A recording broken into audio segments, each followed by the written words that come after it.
गोजोन फुंबिलिनि बयनिसिमबो अननाय आरो सिबिनायखौ फिन बावहरनाय जाबाय। लोगोसे आंनि इउटिउब चेनेलखौ दासिमबो सोरबा साबस्क्राइब खालामाखैबा अन्नानै साबस्क्राइब खालामदो।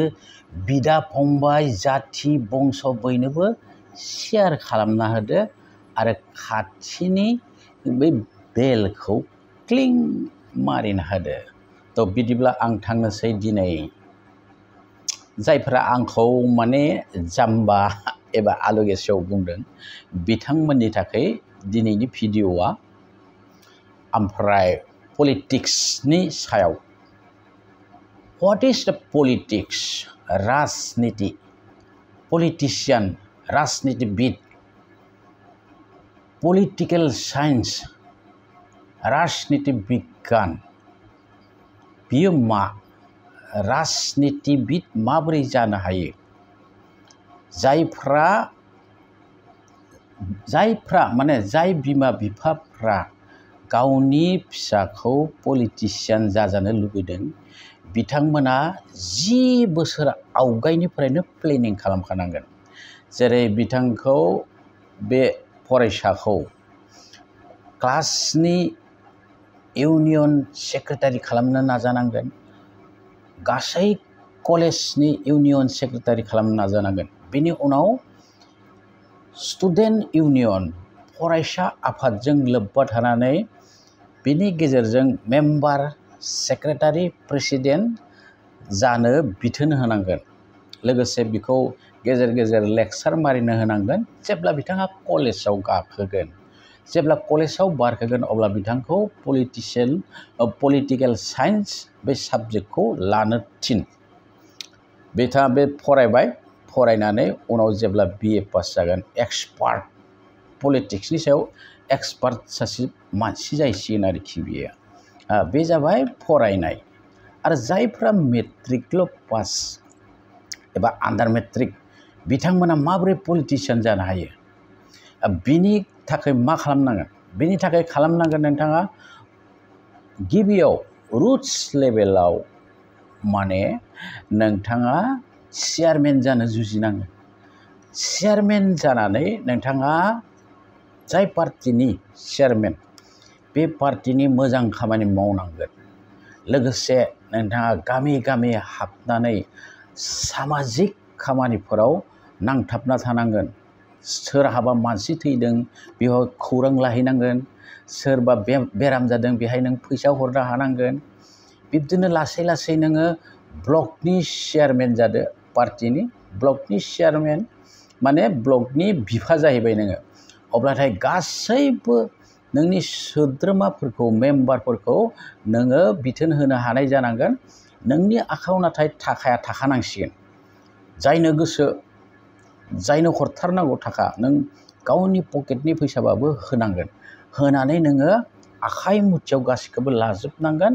बेनिफ्राय नों डिस्ट्रिक्ट लेभेलनि चेयारमेनखौ आपिल खालामनांगोन जे एबार आं इलेक्सन गेलेगोन। एबा डिस्ट्रिक्टनि प्रेसिडेन्टआ नोंनाव सोंगोन नोंनाव फैसा दंना गैया? आंनाव फैसा दं सार। नों खालि बसखौ कनभिन्स खालाम। ओमफ्राय डिस्ट्रिक्टनि चेयारमेनखौ लानानै नों बसनाव थांबाय, ओमफ्राय टिकेट आपिल खालामबाय। रायजोफोरखौबो नों ट्राकै ट्राक लाना थांदो टिकेट डिमान्ड खालामनो, बा फैसा खारबाय।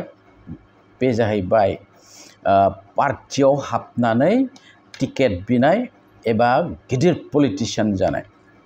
नेक्स्ट, नों जुदि पार्टियाव हाबालासेनो जुदि नोङो पलिटिक्स गेलेनो सानदों अब्ला नों मा खालामनांगोन? नोङो सामाजिक खामानिफोराव सानफ्रोमबो ओंखारनांगोन। 12 घन्टायाव 8 घन्टा होनांगोन नों सामाजिक खामानियाव। साफ्रोमबो मोनफ्रोमबो गामियाव हाबनांगोन, साफ्रोमबो मानसिजों मोजां गाज्रि सावरायनांगोन आरो लकेल नोंनि एरियानि मानसिफोरनि दुखु सुखु खौरां लाबाय थानांगोन। थैनायाव थांनांगोन, बेमाराव फैसा हरनांगोन, सोरबा खाना जानो लुगैदोंबा बेनोबो फैसा हरनांगोन। सोरबा फिसा फिसा संगठन जेरै गामिनि सेंग्राफोरनि बेफोराव फुटबल, भलिबल माबा माबि बायना होनांगोन जाहाथे नोंखौ गासैबो लकेलनि मानसिफोरा मोजां मोनो।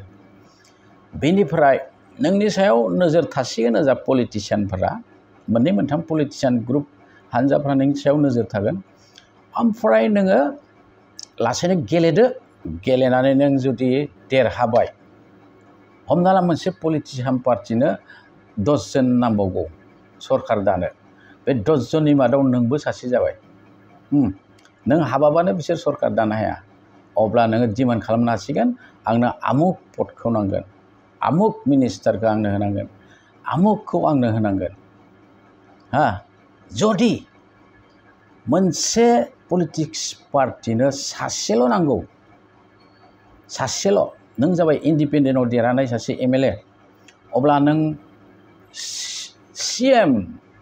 सिएमखौ डिमान्ड खालामनो हागोन बिब्दिबो जायो गोबां बोसोरनि उनाव बिब्दिबो जायो अब्ला नों नायदो नों इन्डिपेन्डेन्ट देरहानानै माबोरै सिएम जाहैखो बे खाफालनि खोथा खाफालासो नोंनो होगोन बेखौ अब्लाथाय नों सिएमखौ डिमान्ड खालामनो हाबाय आं सिएम नङाब्ला नोंथांमोननि पार्टियाव थाङा सासेल' नांगौ होखानांगोन नोंनो सिएमखौ नों सिएम जाबाय आच्छा सिएम जाबाय बा मिनिस्टार जाबाय दाना मिनिस्टार जाखांनायनि उनाव मा खामानि थागोन नोंहा नोंनि मानसिफोरखौ माबोरै गुमनो नोङो नोंनि सोरगिदिं थानाय नोंजों नांथाबबाय थानाय मानसिफोरखौ थाखा होयै बायना लानांगोन नोङो आखाइ फारनैजों थाखा खरस खालामनांगोन ज्राव गारनांगोन थाखा ओरैबायसा थाखा बे थाखाया बबेनिफ्राय फैगोन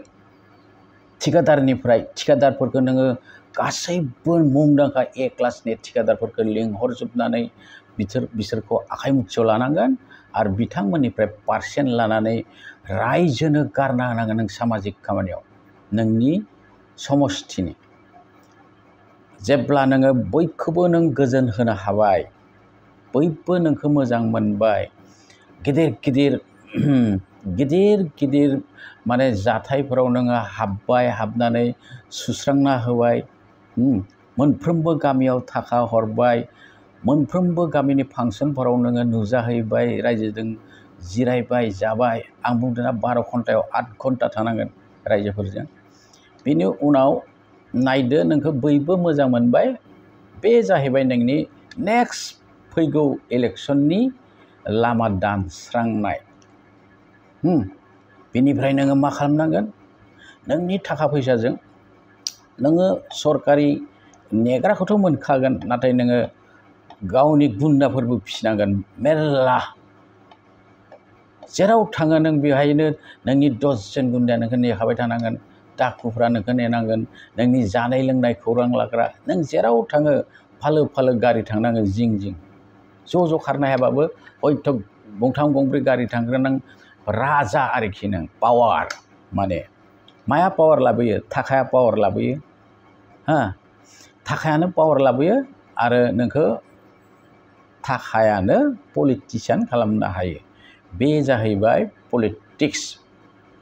पलिटिशियान बिब्दिनो मानसिया पलिटिक्स गेलेनो हायो आरो बिदिब्लासो नोङो सासे सांग्रां पलिटिशियान जानो हायो बे जाबाय लेखा रोङैफोर पलिटिक्स गेलेनो नागिरनायनि माने मोनसे फर्मुला आरोखि जुदि सोरबाफोर फैगौ 2025 मायथाइयाव एमसिएलएफोर गेलेनो लुगैदोंबा नैबेखिनि खोथाखौल' गोसोआव लाखि नोंनि आखायाव खमियो नै दानिफ्रायनो 1 करोड़सो थानांगोन बे 1 करोड़जों नोङो नोंनि खाथिनि गामिफोरनि मानसिफोरखौ कनभिन्स खालामनांगोन गामिनि गासैबो गाहाय मुल मानसिखौ लिंहरनानै नोङो जाहोनांगोन आरो बे पलिटिक्सनि मोनसे मन्त्रआ जाबाय जौ बेदर ना खायसे मानसिया मोनजायाबा नोंनि खाथियाव थाया बेखौ खिन्थु नों बावनो मोननाय नङा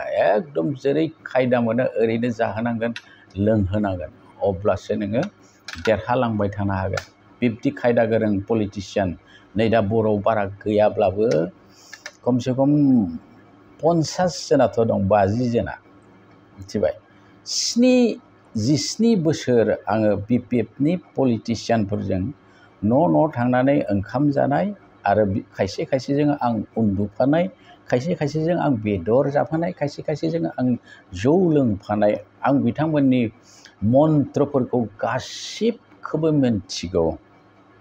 सोर मा खालामो गासैखौबो मिथिगौ। सासेबो थाखुमानो हाया आरो आंखौ सासेबो लिडारा दा आसि थुनानै रायनो हाया। जि रायबाय आं बमा बायदि बुंफ्रुनानै होबाय धुम, होमबा बिनि लाइफआ सेस। आङो एसेबां जाम्बा नङा, आंबो सासे सियानानो। खालि आं पलिटिक्स गेलेयाखै, आङो हारिमुनि मानसि। हारिमुआव आं मा खालामखो नोंथांमोना सोरबा सोरबा मिथिया, जायफ्रा आंखौ जाम्बा होननानै बुंदों। आङो क्लासिकेल भिकारत, आङो एडिटिंबो रोंबाय, आं मिउजिक कम्प'ज खालामनो हायो। सिक्वेन्स खालामनो रोङाखै आङो, खिन्थु मिउजिक कम्प'ज खालामनो हायो। आं फिल्म डाइरेक्सन होनो हायो। 4 मासनि ट्रेनिं हल्डार आङो फिल्म डाइरेक्सनाव, फिल्म मेकिं एन्ड डाइरेक्सनाव सार्टिफिकेट दङ आंहा। आं खाम दामनो रोंगौ, आं देमसि मोसानो रोंगौ। बर' हारियाव 10 जननि गेजेराव आंबो सासे आर्टिस्ट, महरगिरि। आं खालि मेथाइ खनग्राल' नङा, बिग्राय, सुलेखा, गौतम, सोरबा सोरबा ओरैबायदि मेथाइ रोजाबग्राल' नङा, आङो मेथाइ लिरोबो, टिउनबो खालामो। बुजिबाय? ओंखायनो आङो जाम्बा नङा। बिदिब्ला आं बै जायफ्रा आंखौ जाम्बा होनदों बिसोरनि थाखाय आं दिनैनि भिडिअ'खौ हगारबाय आरो नोंथांमोना नायनानै आंजों थोंजों मोगा मोगि सियाराव जनानै नोंथांमोना डिबाइडबो खालामनो हागौ। फिल्म डाइरेक्सना मा बुस्थु, फिल्म मेकिंआ मा बुस्थु, केमेरा एंगेला मा बुस्थु, लाइटआ मा मुं दङ, एंगेला मा मुं दङ, माबायसा शट लानांगौ, मा सिटुवेसनाव माबायदि लाइट होनांगौ, आंजों मोखांजों मोखां जनानै सावरायफै। नों जुदि आंनिख्रुइ गोरोंसिनब्ला आं सारेन्डार जागोन, आरो जुदि आं नोंनिख्रुइ रोंसिनब्ला नों आंखौ सार बुंनानै खाथियाव जिरायना थाबानो जाबाय। बिदिब्ला दिनैनि थाखाय आंनि भिडिअ'खौ एसेयावनो फोजोबनाय जाबाय। जै बर' हारिनि।